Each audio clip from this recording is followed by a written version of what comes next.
Before we begin, I want to thank our sponsor Kyndryl, who runs and reimagines the technology systems that drive advantage for the world's leading businesses. With a unique blend of AI-powered consulting built on unmatched managed service capability, Kyndryl helps leaders harness the power of technology for smarter decisions, faster innovation, and a lasting competitive edge. You can find out more about Kyndryl and the Kyndryl Institute at kyndryl.com. Smart leaders know that they would greatly increase productivity and innovation if they could get everyone fully engaged. So do professors, facilitators, and every single change maker. The challenge is how.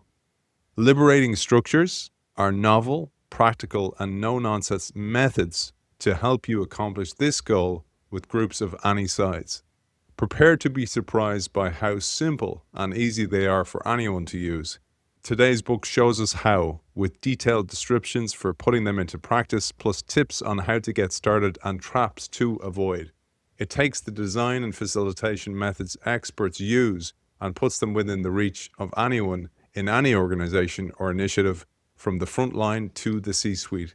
It is a pleasure to welcome the author of The Surprising Power of Liberating Structures, Simple Rules to Unleash a Culture of Innovation, Keith McCandless. Welcome to the show. Thanks, Aidan. This is a take two. I have to tell our audience this. We tried to record last week. We had a total tech malfunction, actually a Wi-Fi malfunction. And luckily, Keith has moved to a different place to actually record today with much better Wi-Fi. But Keith, I wanted to actually say something you said to me in prep for today, because it actually spoke to me, where sometimes you're in a very messy environment. And one of the great guests I had on the show before was David Deutsch, and there's an actual BBC interview with him, and the BBC interviewer is commenting on how messy his surroundings is, and he turns to the guy and he's like, I know where everything is. And sometimes you see that with great minds, you see that with people who like to work in that type of environment, and you said that to me, that you like to work in that type of environment for a very purposeful reason. I'd love you to share that before we even get stuck into the book. I think the best example of it, the first time we field tested this work, the Liberating Structures, was in hospital settings where superbugs were spreading. And in a hospital, lots of different people come in and out of rooms all the time. And there's some science about how to stop the spread, but each person to stop the spread, everybody has to change their behavior kind of at the same time in different ways. And so that's just built-in complexity, built-in messiness. There's 15 languages being spoken. There's every kind of technical gizmo around people, and there's a power dynamic. The physicians and the managers, and it goes all the way down to people cleaning the room. And every one of those people need to contribute something unique to stop the spread of superbugs. And let's talk about that later on as well. But for those people wondering, should they invest their time with us today, let's share what the big idea is and maybe a definition of what a liberating structure is. A definition is simpler than a method. So as soon as you say the word method, it's like, oh, only an expert can do that. And in your intro, you said, oh, this is for everybody. Well, these are really patterns. So if you think about the pattern of, you go into a room and there's a presentation. Do you have to think about a method to do that? You don't. You just know what's going to happen. Everybody has a role, the steps and the results. You can expect it. Well, liberating structures are like that. It's a set of patterns. There's now 43 simple patterns that anyone can use. You don't have to be a methodological genius to do it. And what they do is make it possible to include every voice in shaping what happens next. And not only what happens next, but the future. And that there's a number of practical reasons to do that, which we'll get into. But these are patterns that you can easily start to use to include all of the voices, all of the expertise, all of the experience that adds up to something where you can be more creative and adaptive as an organization. Keith, one of the things I thought we'd talk about was the idea of complexity, because it really is a foundational idea behind your work. And the messiness, even the complexity talks to that messiness, because it's from the messiness that you actually can create brilliance. And I thought we'd talk a little bit about that, because you also share admiration for a great friend of the show and a gentleman I became friends with through the show, which was the great Dee Hock, the founder of Visa and the author of this idea of the chaotic organization, which we both love. Maybe we'll say something about complexity and then also about Dee Hock, may he rest in peace. Yeah. Well, when you look through a complexity lens at the world, you can see that the world is mostly mechanistically viewed, and the habits that we've developed over centuries are more cause and effect oriented. And you do this, you do that, and you're going to get this result. And most of the complexity scientists understand that their causes and effects can be causes and effects of themselves. It's more circular, it's messier. And when you're facing a complex challenge, there's lots of different levels of input that contribute to any significant transformation. So the ecological view is a better lens through which to look at this work. And it's in stark contrast to a mechanistic one. And so in mechanistic things, you change the part. You focus on the attention on the part. You're going to fix that part of the machine, and then the whole machine will work. In a complex system, you look at the relationship among the parts. What's the pattern of relationship among the parts? In this case, the parts are people. So I don't want to fix a person. I have no need to fix you.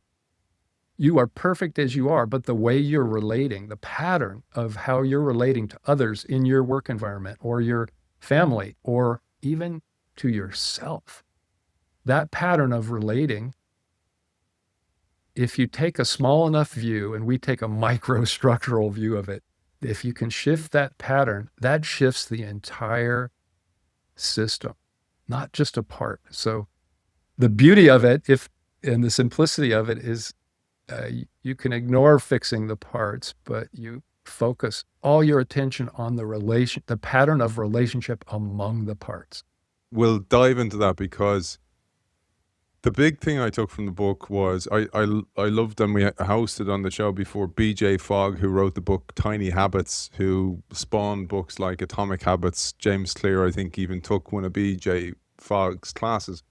And the idea of habits, I mean, if you think about any type of change, a personality change, that it actually starts with small little habit changes first. They compound and they join together and they become a shift in personal reality, which becomes personality.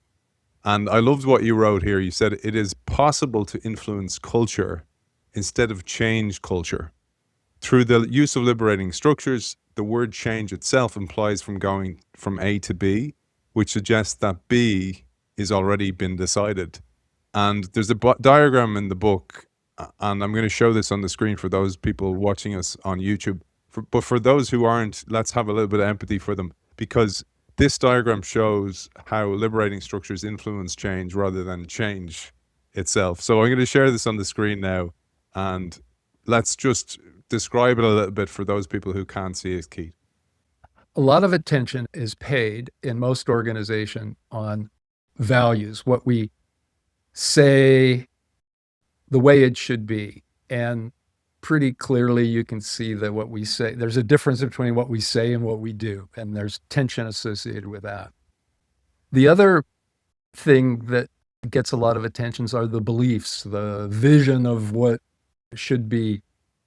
And those are great places to focus, but for me, what liberating structures do, and the most powerful by far, is to look at those habits, what we do every day, and immediately shift the pattern.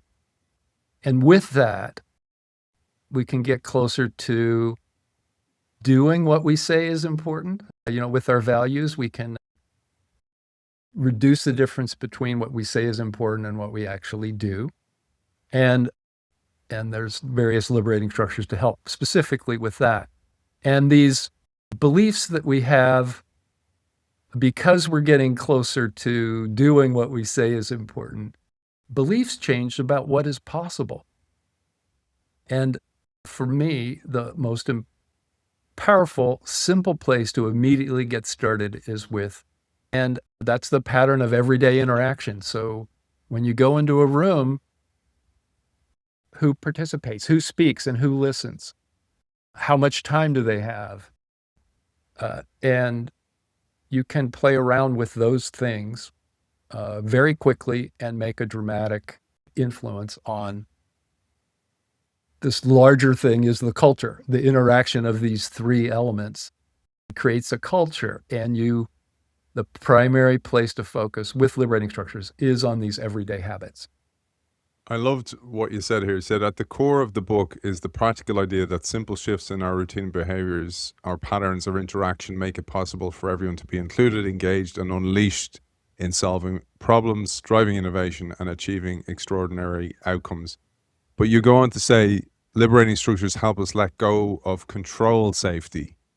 And I thought that was really important because you talked about command and control a lot in the book, as did the great D Hawk. He talked about that. That's actually how we've been trained. It's in our language. And you quote Ludwig Wittgenstein in the opening of the book. But there's another quote by Wittgenstein that the limits of my language are the limits of my world. And D talked about the fact that most of the language we use in businesses has been imported from war. It's battle language, and it gets into their heads. But so too do top-down structures. And what I loved about liberating structures, and I'd love you to share, is that it's not just quite bottom up. It's everywhere down. It's everywhere dispersed, because it's changes in the habits, not just of the bottom up. It's top down. It's everywhere. It's little nudges that can change and compound. And then you see this ripple effect, like you said, about complexity that leads to a total different reality. So maybe we'll share a little bit about that. You're making me think about one of the fundamental strategies underneath the work, and it's called the adjacent possible. And so this comes out of biology, but it's another complex system, and it makes sense that innovation unfolds not through a big idea, or rarely is it a big idea that comes and changes everything. It's the exploitation or the adaptation of your nearest neighbor, the thing closest to you. And what we're doing with liberating structures is inviting each person to explore the immediate neighborhood, make small adaptations to it, and report back on what they're learning in a continuous fashion. And so it's at its core, and I think this is why I'm talking with you, at its core, it's an innovation strategy that starts with every person's ability to creatively adapt and explore that neighborhood in which they're in. It doesn't come from an expert, doesn't come down. It really comes from what they already know and who they already are. And through, again, changing this pattern of how they're relating to many different levels of people in the organization, different ideas about what's happening when you're faced with a big disruption. Each individual is really developing a unique next step. And the combination of those neighborly next steps is the source of innovation that this work unleashes. When you read a book like this, you think about yourself, and you think about places where maybe you've seen this manifest. And one of the places that manifested was, I remember, and luckily it was right before COVID, I had a chat with my wife, and I was like, let's, this might have been a bit loaded here, but what I wanted to do was kind of list stuff that we were doing, each of us were doing, that was getting on the other person's nerves. So one of the things that came up was, my wife said I had a habit of leaving the cupboards open in the kitchen. And so I changed it. So I actually made a conscious effort to do it. It was a tiny thing. Like for me, it was kind of flippant. I'm from the country, so it wasn't a huge deal. But for her, it was a huge deal because cleanliness and hygiene and flies and all that kind of stuff, right? So I did it, and it had a dramatic impact on our relationship, a positive impact. It reminded me of that because it was like this little tiny habit that would become a bad habit that was just compounding over and over again, and it was probably making what other things that were small seem bigger because I was constantly doing this. But then you point out in the book, because I want to actually talk about this, how this can help your life at a personal level. It's not just about business, because you talked about a father who had been for almost a year unable to get beyond a monosyllabic response from his teenage daughter. So let's share how one little change there, and this is an example of a liberating structure, changed where all of a sudden she's talking to him for over an hour. Henry and I, when we're doing field work to support this, the very first times we go into a country, work with a big company, do strategy work to like, can we move the next level? Can we make this transition that the whole company's trying to make across the world here in Brazil? And we'd stay for a week afterward and do office hours, and people would come in, and we thought they were going to want to talk about the business. They had an hour to use any way they wanted, and inevitably it would be, well, I want to use this particular liberating structure. Let's one that we call creative destruction is family one. They want to talk about their kids and their family. The business issues were down the list, 7 or 8 or 9, all of the things they really wanted to talk about. So what we recommended and what people often did was, with a child in your home, one thing that's pretty effective is to ask, what are all the things that you can do to really rub the entire family wrong and irritate or do, what's the worst behavior you can imagine that's going to disrupt the family? And let's all think about that together. What are all the things we can do? And they tend to be a list of habits. Let's imagine all of the ones that we could do. And then the second part is, well, which ones are we actually doing, that are going on in this household? And then third part of it, it sounds complicated, but it isn't. Third part is, well, which ones can we stop? Which ones, when, like maybe Aidan, you'd say, well, I can close the cupboard. I can try to do that. But here, the big idea behind that, even at the family level or the individual level, if for innovation to emerge, there needs to be things that are stopped. There has to be open space for a new behavior to enter in to this environment in which you're operating. And so it's one of the fundamental liberating structures. We used to call it TRIZ, but it's poorly named. It's creative destruction. It's like, what is it that we can stop to make space for innovation? And for me, it was a surprise. It works in the family. It works in a corporation, and it probably works everywhere. But I had to be shown how it worked at the family level.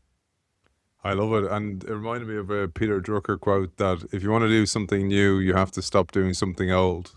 And, when I work with organizations like you do on innovation, I usually start with like habits. And it's actually, where can you carve out new space to innovate or to be innovative in any way? And one of the things I was getting at one of the things I liked about liberating structures is your idea of, and it's not just diversity washing or equity washing. It's the neurodiversity and equity of contribution, where everybody has the right cognitive capacity to share how they see the world.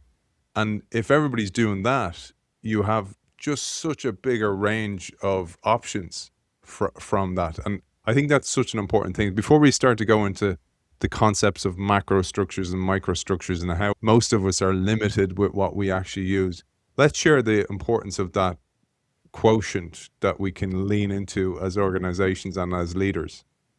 There's two parts of it, I guess. One is we've designed the structures and the way they're described, the patterns, so that somebody who doesn't like to make eye contact can use them productively. Second thing is they all start with some moment to pause to give each individual, because we're inviting them to contribute. We're giving them a minute or more just to think for themselves and write it down. As you're thinking about it, write it down. So we're building in, and there's a lot more to it, but we're building in all the different ways that people learn and like to communicate. And that accommodates the neurodiversity and celebrates it even in lots of ways. There's quite a bit of nonverbal activity, including drawing, expressions, things that we invite that you wouldn't normally see. And so in those two ways, one is the work is simple enough that really anybody can run a structure. And then the nature of the work itself draws out each individual's creative adaptability with whatever strength they have. And I give examples about that, but you just have, for the moment, take my word for it, that when you look across a repertoire of 43 patterns, every kind of unique contribution or nearly every type of unique contribution is invited by the work. So one of the ways you describe this is we're limited by language. So this is why I brought up Wittgenstein. We're limited by the letters we use in an alphabet. And you say, actually, most of us are using 5. If even, we're using 5 different letters, and you have a very limited vocabulary if you do that. But you introduced 43, and you've upgraded it even since the first book, Liberating Structures. Now you have the field book as well, which introduces even more. So there's 43 letters, and if you think about the idea of the factorial and how they can all combine like Lego blocks, you can create multiple different things. But let's talk about the difference of that and what those 5 are that limited us mostly. And actually, the big thing you do when you read the book is you realize this is not stupidity by leaders. Most are trained in this. This is all they know of. It's more about ignorance, and not stupidity ignorance. It's like not knowing. So you don't know what you don't know. And when you know there's other options there, you can unleash yourself as a leader. And then the next difficulty becomes, actually, will I try this and will I stick with it? Because it's obviously going to be awkward when I start with these things. So a lot in there, Keith, but the idea of the macrostructures, these limiting ideas, and then microstructures and the idea of the 43 versions of liberating structures. I spent my whole career looking at macro changes, and starting with quality improvement and then benchmarking and idealized design and scenario planning and design thinking and human-centered design, all the DHOC's work, a whole cavalcade. And I had positions where I was the kind of research director, turning people on to these approaches. And the single disappointing, soul-crushing experience with that is they never really caught on. There are some experts that were developed in small clumps within organizations, but they never were practiced in any depth. And they usually were made to mirror the expert orientation, the mechanical orientation, that it's everything around us. So we mimic that in how we adopted these very exciting ideas, these approaches. And so because of the complexity science and thinking, well, it's the pattern of relationship. It's not the ideas themselves, the pattern underneath about how we're using human-centered design or chaotic design or it doesn't matter. They all fell into the same, I'm going to call it a trap, and I'm going to be really hard on the way the trap manifests in habits. So the habits that get in our way is these ideas are delivered in a presentation, right? And a presentation is very limiting. It's a monopoly on all the good idea. So it's one person's idea and they're lay it on you. And at the end of a presentation, they may remember to after all these ideas that are spewed out, are there any questions? But they'll probably forget because it's a total ego trip. There's very little relationship between the presenter and the unwashed, right? It's a power dynamic that's negative. So I'm going to be really hard on each of these big five. We call them the big five. The second one is, well, let's bring an expert facilitator in. And let's have the leader work in cahoots with the expert facilitator to get the outcomes, predetermined outcomes, out there. And so the group will arrive at a place that we've already predetermined. Well, everybody knows. They just need to sit back, kind of let it wash over them, but they're going to have to do something later. And when you bring the facilitator in, again, I'm being not very nice about this, but they're working in cahoots and you really don't have any influence over it, and people know it. Okay, so that's the managed discussion is what it's called. And oftentimes the leader will think, oh, well, we'll get some great interaction there and it'll be great. We'll all agree on the thing we already determined. It just doesn't work. It doesn't work, Aidan. It doesn't. Third thing is a status report. Everybody, let's hear everybody's voice. And you're sitting around the table or wherever it is, and only someone who's demented would actually say anything that wasn't rosy and positive, right? Status report is always, well, what does the leader want to hear? What do you think? Are they having a bad day or good day? Can we add anything that's actually spicy in this update? Usually no. There's no cover. It's very dangerous. Fourth one, which is more modern, but it's the brainstorm. Let's get a couple of the really smart, high talented people in a room away from wherever the operations or action is. And we'll have them dream up some really great best practices or, really big ideas.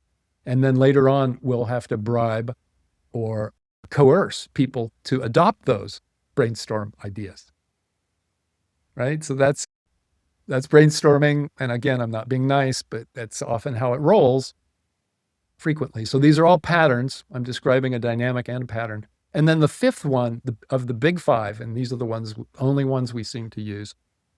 The fifth one is the open discussion. And this is when the leader or manager or whoever's convening the group hasn't gotten what they need from a presentation or a facilitated discussion, a brainstorm, or a update kind of thing.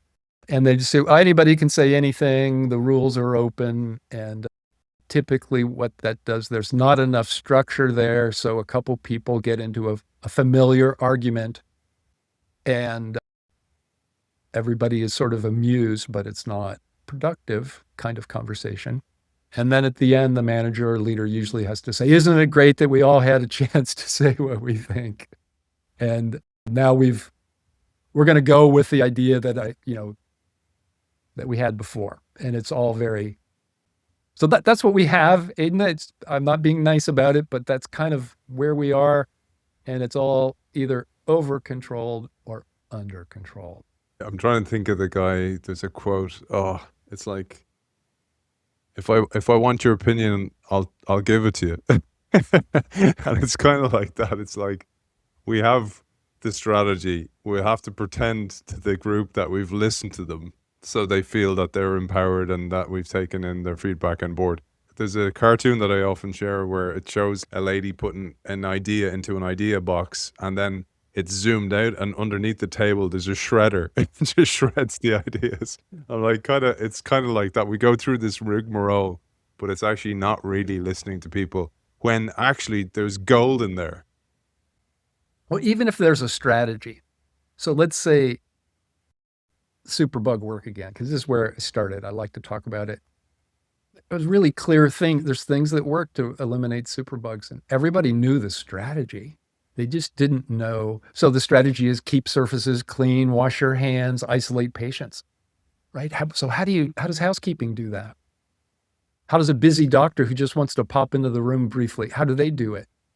How does the person scheduling and the room cleaning and the lunch going in and out of the room, how do all those things, how do you relate to each other on a unit how do you do the strategy together? Even if it's not strategic thinking, it's operational. Everybody's unique, creative, adaptive approach needs to be included. And once it is, then strategy can change too. Okay, so anyway, you triggered me. Hopefully not in a negative sense. Like, I've got to tell you. For those not watching, he's smashing up his environment. He's trying to make it messy again. I triggered him.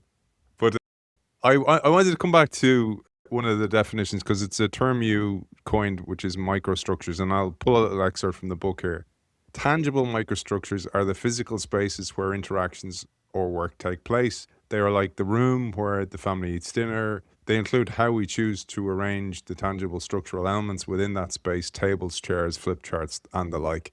Intangible ones are how we micro-organize our interactions with elements such as an agenda. And I pulled this excerpt in particular. Conventional microstructures, in one form or the other, have been around for centuries. They are designed for convincing, teaching, debating, brainstorming, controlling, or some combination of these purposes. Their usefulness, however, is limited by side effects that are difficult or impossible to avoid, such as unengaged participants or audiences, excessive power dynamics, and competition for attention, bodies present but minds absent. And the reason I pulled that, Keith, I would love your opinion on this, because you wrote the first book a long time ago. Not that long ago, but particularly more... It was before we had so much interaction on tools like Slack or WhatsApp or Zoom or Teams or any of these platforms. And as a facilitator, when you're asked to do some type of webinar or some type of event virtually, that, for me, that compounds, because the human energy, the setup of the room, they're so important. And I actually do think this, Keith, that oftentimes when you're the facilitator and you ask for the room to be set up in a certain way, there's a little bit of like, oh, that person's being awkward. But it has such a dramatic effect. I mean, it's the point of the whole book. But in a virtual world, that becomes even more difficult. And I'd love your thoughts on that. Yeah. So you got to get the new book, because we integrate completely online facilitation. And we started with the idea, just as you're saying, it must be much harder. It isn't. You have to be able to do, well, the main thing we recommend, it's you, the facilitator, you're hosting, and you have a tech host. And the tech host manages breakout rooms and chat and a few things that are not as tangible or physical. But I think I want to invite you to some things to have you see it in person. The same kind of things that you do in a room, you do in a breakout room.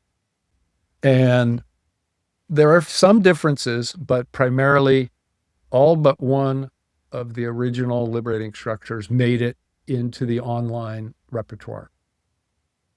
And I think they produce very nearly the same miraculous results. And so the way you do it is similar. Like what we're doing, we're playing around with time. First by yourself, a minute. Get out a pen, even though you're online. Get out a piece of paper and get a pen, and let's make it tactile. For this minute, you have a chance to jot down some thoughts about what we might do next, or what you think is going on. Then you're going to go in a breakout room with one other person. And then and you're just going to share your idea. And then you may really like that person, but now you're going to be thrown for a couple minutes, and then a breakout room with 4, and there's going to be 2 more ideas. And suddenly the world in which you're trying to figure out what's going on is enriched in the same way that if you had people in chairs and a pair rotated to a group of 4. So as long as you have a tech host doing the work, and now you come back to the main room and those groups of 4, you can have 400 people or 800 people, doesn't matter. The groups of 4 if something spectacular happened in their room, an insight or an action, they're invited to type it into chat, and you have a record of that you can immediately scan up and down. All the participants can see the insights or the actions that were generated by 100 groups of 4. So that I'm talking about the upside of online interactions.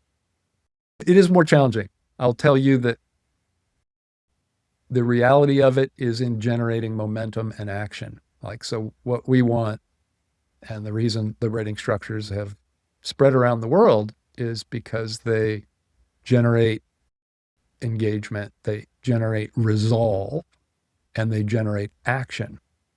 So if you want the resolve and the action, not just the engagement, but also everybody brings their imagination. They start to decide, I need to do this. I need to make my little move in the neighborhood, my adjacent possible option, and I'm going to do it. So if you can get that, it won't matter to you whether it's online or face-to-face. You just reminded me, I started my business during COVID, and that's what I was doing. I was doing this stuff. I didn't have the language for it, but I probably am showing a personal preference here of the one thing I feel like it was great. Those sessions went well, but like you emit an energy, and I think people can feel that better when you're in a session. But when you're talking about lots and lots of people, maybe online engages people more. Certainly, some people prefer it, I think, where they rather that than actually being in a breakout room rather than being actually a physical room with people.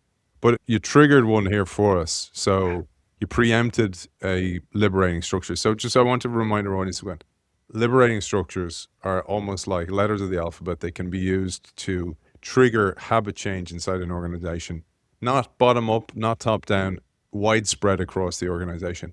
One of them, and it was used actually in my research, apart from reading the book and our rehearsal episode we did, I listened to you interviewed by a former guest on the show, Aaron Dignam, and he has a business called Already, and he talked about the fact that they use one of these liberating structures. They loved your work and they brought it into the organization, and it's the idea of 1, 2, 4 all.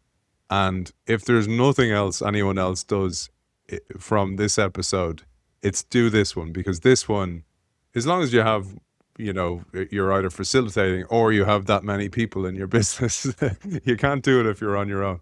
But 1, 2, 4 all is an easy one to get started with.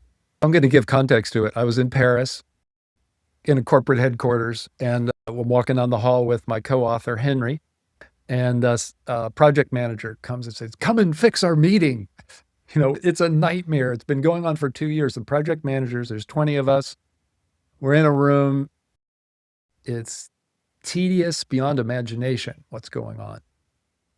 And, in France, it's a little different. There's a cultural thing going on. But we go into the room.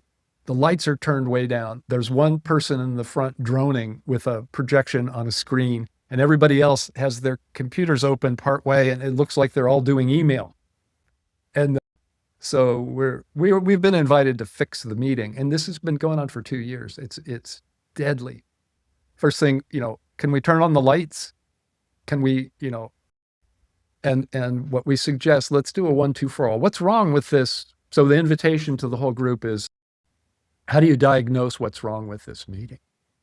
And first, think for yourself, talk to your partner. They're all in a square configuration, then a group of 4, and come up with the things. So it's 1 minute by themselves, 2 minutes in a pair, group of 4, come up with the key things that are wrong, that are wrong. And so there were 4 groups, I guess, maybe 5 groups, and they all identified the same thing. The 4 minutes, and then all was just took 2 or 3 minutes to find out that they all had the same diagnosis. I said, okay, well, let's do another. And this is an interesting thing about 1, 2, 4 all. Repetition is a source of innovation. So we just let's do another one of those, but let's do it about what would be some moves you could make immediately to change the character of this tedious project manager meeting. So they did another one. to for all in that sequence, 1 minute, 2 minutes, 4 minutes, and the all. And each group, there was one unique idea, but there were 3 ideas that every group had, and they all agreed, and like they were doing it. Immediately, every voice had been heard. They had 3 really solid solutions to the problem, and they were ready to do it. And then this entire experience in the room with the group, in about a half an hour, Henry and I felt confident that we could leave the room and that they had forever changed that meeting to something productive. And so that's 1, 2, 4 all. One of the things I thought was so important, and that it speaks to what we spoke about earlier on, was you have a leader in the room. The leader cannot disguise their preference for an idea, and maybe it's their idea. And as to your point earlier on, you said, like, for example, you're kind of looking for cues from the leader. Well, I need to say what they want. I need to be on board. I can't be the person who's like seen as the naysayer, but could be the gainsayer. So don't speak up, because we know what happens the last time people went missing, right? And you're like going, okay, if I do 1, 2, 4 all, I'm spending time on my own first to actually come up with my own genuine ideas, if I have them. And in there, it defeats anchoring. So this anchoring that happens inside organizations to anchor around what idea is deemed the best by everybody else, because these are really important biases that prevent people from innovating all the time. The CEOs or senior leaders that I've worked with all wanted to change the dynamic. They knew that something was wrong and their groups were dysfunctional in one way or another. And that was a refreshing and mind-blowing for them to let go of that experience that they'd had, that they needed to come up with the idea, and then they needed to push that through. And so I guess emotionally, the habit was harder. They had all the desire and ambition to change it more than other people, but the actual habit of not having their idea make it to the top, I had to have empathy for them often. Not always, because a typical thing that we do would be, I'm going to describe another liberating structure briefly, called the eco-cycle. And you put all of your strategies on a chart that has things that are being birthed, things that are mature, strategies that are delivering results, things that need to be creatively destroyed or stopped, and then those that are in gestation, or they're a seed rather than a birth. And on either side, there's a trap, a poverty trap where the seeds don't turn into birth, and a rigidity trap on the other side where the strategy that did work that isn't working anymore doesn't get stopped. You keep using it past its prime. And so when the whole group is involved in placing, individually, they each place where these strategies, the current strategies fit, and the new strategies and strategies that are just seeds at the moment. They put them all up on the ecocycle where they are and start to talk about priorities and all that kind of thing. And then the senior leaders are, oh my, now I see all of these in a context. And I know that it's a really new context for them, and they have really big ideas. And we sort of move that conversation from where things are now to where they might be, and what we might do to move our strategies forward through birth to maturity, what needs to be creatively destroyed, and what needs to be more investment to get a seed to a birth. And that kind of thinking is something that an individual has usually done by themselves, or a senior leader has done by themselves, or just with a few people in the senior team. And suddenly it's all there for everyone to see, a much larger group. And it's breathtaking. And it's breathtaking because, and I'll often ask the leaders privately on the side, well, with a smile, kind of, you knew that, right? You knew that. They didn't see it until the whole group made sense of it, put it up on a map, and started to move it dynamically. And again, the pattern of interaction was there were more voices included, more insight, and the thinking that you normally attach to the senior leadership group was dramatically improved. And I want this, when I'm working with a group, I want that experience, although it's hard, right? That you're not alone. You got the whole group to think strategically. Do you want to do more of that? And again, I had to learn these lessons in the field. I had one of these big maps on a piece of paper. I like working in face-to-face too. And a big healthcare group, and we spent a couple days on their strategy doing this work I just described. And I didn't go back for another year to work with them, and they unrolled the same piece of paper. And there'd been hundreds of dirty looking Post-it notes and replacements and arrows and comments made on this piece of paper, which was crumpled, and it was just a big mess. But they'd used it every quarter since they'd used it 4 times to rework this magic that was, wow, together as an expanded leadership group was so much smarter than the group, a few people at the top by themselves. So I kind of like, oh, I want you to notice that that was something you didn't know, and that might be a little difficult. But if you want to continue with this work, you need to recognize that the group is going to be more creative and adaptive. The more people we can include in it, the more chance we're going to do really smart things. I think that's one of those hangovers from the post-World Wars world, where many of the leaders who got into positions were rewarded with those positions because they were generals in the army, and you didn't have access to the field, to the battlefield, to actually get that information, or you didn't want it because you didn't have time, or you could be sending people to certain death and you didn't want to know who they were.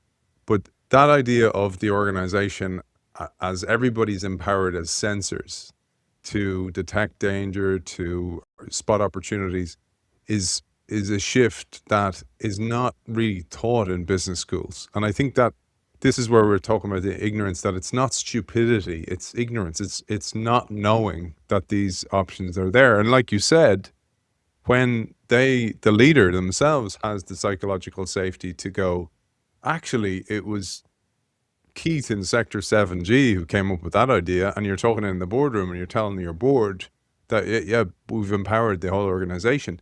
That's a brilliant story. Like, you don't need to have all the information as the leader.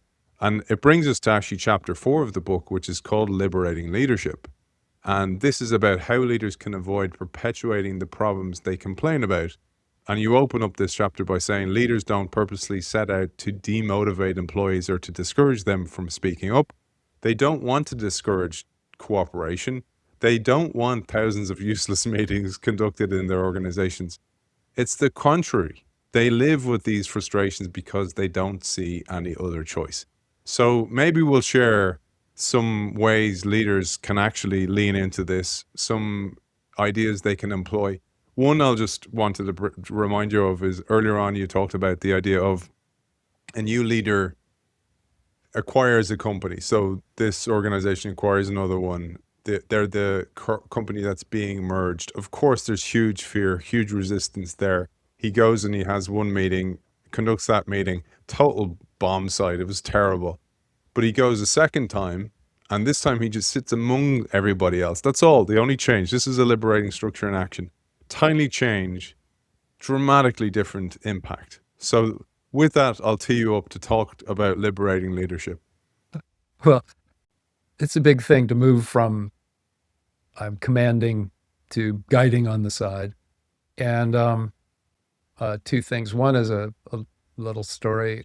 A field, let's say, the Veterans Administration hire to run their hospital and hospital system. So this particular guy I'm thinking of, his name was Clyde.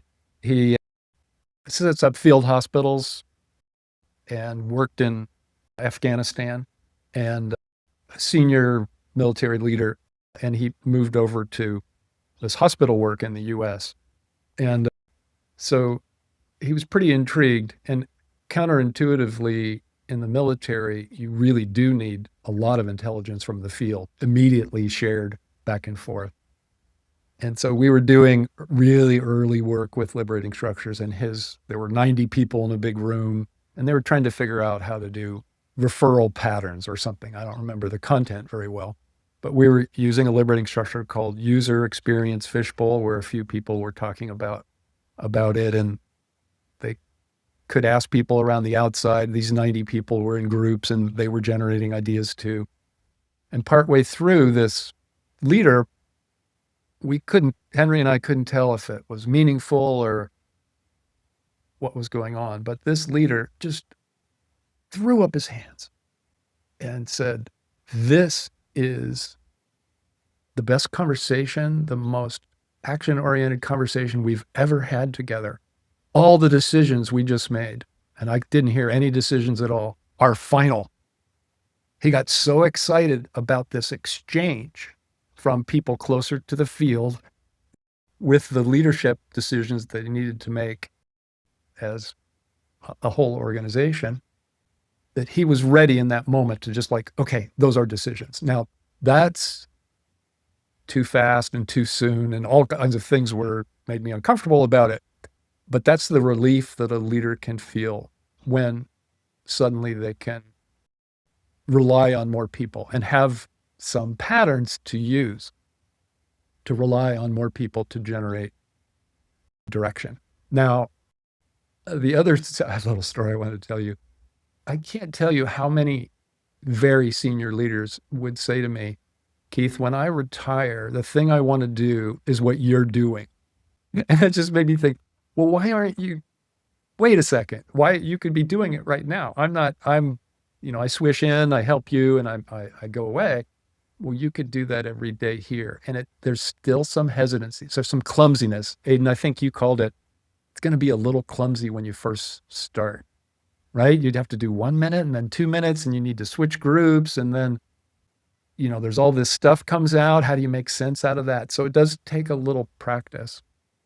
But I think they could ask for help from some people in their organization to get this going. And I've seen plenty of CEOs do the work needed and enable the work needed to make it happen. So it's not insurmountable, but you're going to start somewhere, and it's not going to be, it can be very emotional, but you need to keep it going. It's not just, oh, we're going to use it at the special event, and then we're going to stop using it. It's actually an everyday kind of habit for everyone. So if you get into it, you'll get the best results if you can do it everywhere with everyone.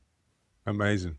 I think it's a lovely place to leave it, actually. And we'll encourage people to get the book, because really we couldn't do it. It would be like drinking water from a hose pipe to go through all 43 Liberating Structures today. And the new book is just out. The new field book as well is just out. For you, Keith, where is the best place to find that book, to find you, to find the work that you do with Liberating Structures and your colleague and co-author, Henry? Yeah, the best place is a website and, well, an app as well. If you're a phone user, at least 33 of the Liberating Structures are available on your phone, and you can just search for it, you'll find it. A new website just created to match the new book is at www.liberatingstructures.com. And books available on Amazon and Lightning Source, and you can find it anywhere in the world. And it's called the Liberating Structures Field Book. It's been a pleasure having you on the show. Before I thank you and sign off with you, I want to thank our sponsor, Kyndryl, who runs and reimagines the technology that runs the infrastructure for the world's best businesses. Some of them you mentioned, healthcare, banking. They work with all those kind of organizations with a unique blend of AI-powered consulting built on unmatched managed service capability. Kyndryl helps leaders harness the power of technology for smarter decisions, faster innovation, and a lasting competitive edge. Sounds a little bit like Liberating Structures does as well. You can find out more about Kyndryl at kyndryl.com. And finally, I want to thank our author and our guest, author of The Surprising Power of Liberating Structures, Keith McCandless. Thank you for joining us. Aidan, my pleasure. Thank you.